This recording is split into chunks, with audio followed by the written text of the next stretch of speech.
मंडळी, मुंबईमधून एक अत्यंत दुर्दैवी आणि तेवढीच धक्कादायक अशी बातमी समोर आली आहे। रात्रीच्या जेवणानंतर कलिंगड खाल्ल्यामुळे झालेल्या विषबाधेतून एक संपूर्ण कुटुंब मरण पावलंय। यामध्ये पती पत्नी आणि 2 मुलींचा समावेश आहे। या घटनेमुळे संपूर्ण परिसरात शोककळा पसरली आहे। सोबतच अन्नातून विषबाधा झाल्यामुळे परिसरात भीतीचं वातावरण देखील निर्माण झालंय। नेमकं काय घडलं होतं, या कुटुंबाला विषबाधा नेमकी कशामुळे झाली आणि आपण काय खबरदारी घ्यावी, हे सगळंच आपण आजच्या व्हिडिओच्या माध्यमातून पाहणार आहोत। नमस्कार, मी प्रथमेश आणि तुम्ही पाहताय विशेष भारी। 25 एप्रिल 2026 ची ती रात्र दक्षिण मुंबईत असलेल्या पायदुनी येथील घाटी गल्लीत राहणाऱ्या डोकाडिया कुटुंबाच्या घरी बिर्याणीचा बेत केला होता। त्यांचे काही नातेवाईक देखील जेवणासाठी आले होते। रात्रीचं जेवण झाल्यानंतर नातेवाईक आपापल्या घरी निघून गेले। त्यानंतर कुटुंबातील 4ही सदस्यांनी रात्री 1च्या सुमारास कलिंगड खाल्लं आणि त्यानंतर काही वेळातच चौघांना अस्वस्थ वाटू लागलं। 26 एप्रिलच्या पहाटे कुटुंबातील सगळ्यांना उलट्या आणि जुलाबाचा तीव्र त्रास सुरू झाला।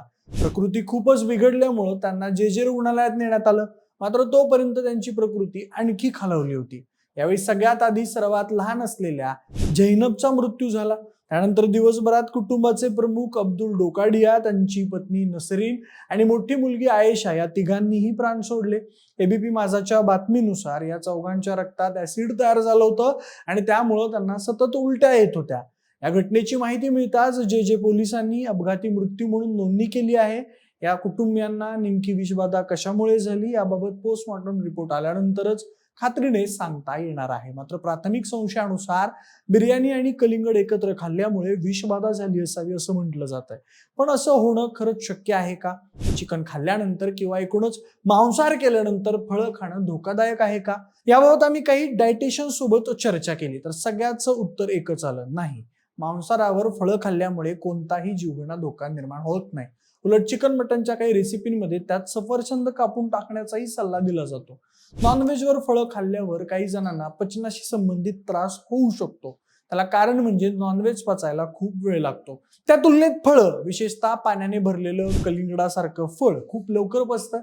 या 2 पदार्थांचे पचण्याचे दर पूर्णपणे वेगळे आहेत। त्यामुळे हे सोबत किंवा एकापाठोपाठ एक खाल्ले तर गॅस होणे किंवा पचनक्रिया बिघडणे एवढं होऊ शकतं।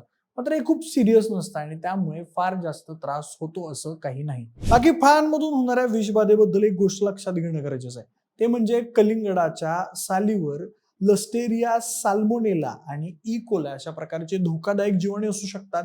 जर कलिंगड कापताना सालीवरचे हे जीवाणू आत शिरले आणि खाण्यातून पोटात गेले तर फूड पॉइझनिंग होऊ शकतं। यासोबतच बिर्याणीच्या बाबतीत म्हणाल तर चिकन नीट शिजलं नसेल किंवा सध्याच्या उन्हाळ्याच्या दिवसांमध्ये बिर्याणी बराच वेळ बाहेर राहिली असेल तर त्यामध्ये साल्मोनेला आणि कॅम्पिलोबॅक्टर अशा जीवाणूंची वाढ होते। हे देखील शरीराला घातक असतात। आता मुंबईच्या प्रकरणात यापैकी काय झालेलं असावं किंवा दोन्ही एकदम झाले का हे तर रिपोर्ट आल्यावरच कळेल। मात्र ज्या नातेवाईकांनी सोबतच बिर्याणी खाल्ली होती त्यांना काहीही झालं नाही असं म्हटल्यावर कलिंगडातच प्रॉब्लेम होता असं म्हणण्यास वाव आहे। बाकी घटनेमुळे एक गोष्ट सगळीकडे चर्चेत आली आहे, ती म्हणजे विरुद्ध आहार। आपल्या आयुर्वेदामध्ये याबाबत सविस्तर माहिती दिलेली आहे।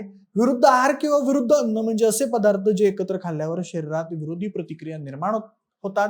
आयुर्वेदानुसार प्रत्येक खाद्यपदार्थाची स्वतःची ऊर्जा, चव आणि शरीरावर होणारा परिणाम वेगळा असतो। काही पदार्थ उष्ण असतात, काही थंड असतात, काही जड असतात, काही हलके असतात।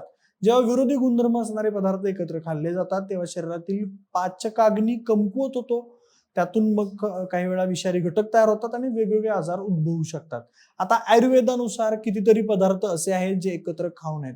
सगळ्यात पहिलं तर दूध आणि फळे। आपण सगळे खूप आवडीने फ्रूट मिल्कशेक किंवा स्मूदी पित असतो, आणि आयुर्वेदानुसार चुकीचं आहे। दूध पचायला जड असतं आणि फळे हलकी, त्यामुळे गॅस अपचन होऊ शकतं। दुसरं म्हणजे मांसाहार आणि दूध। हे तर सगळ्यांनाच माहिती आहे, दूध थंड असतं, नॉनव्हेज उष्ण। दोन्ही एकत्र खाल्ल्यानंतर त्याचे दुष्परिणाम दिसू शकतात। तिसरं म्हणजे जेवणानंतर लगेच फळे खाणं। आपल्याकडे कितीतरी घरांमध्ये जेवण झाल्यानंतर एखादं फळ खाणं कॉमन आहे, पण आयुर्वेदानुसार हे चुकीचं आहे। फळं ही जेवणाच्या 1 तास आधी किंवा जेवणाच्या 2 तासानंतर खावीत।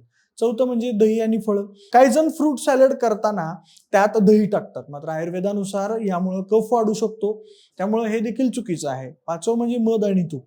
हे दोन्ही पदार्थ स्वतंत्रपणे अत्यंत गुणकारी असले तरी समान प्रमाणात एकत्र खाल्ल्यास पचनाचे विकार होऊ शकतात।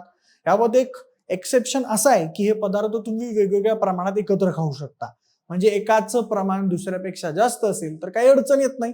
आणि शेवटचं म्हणजे जेवणानंतर लगेच थंड पाणी किंवा कोल्ड्रिंक पिणं.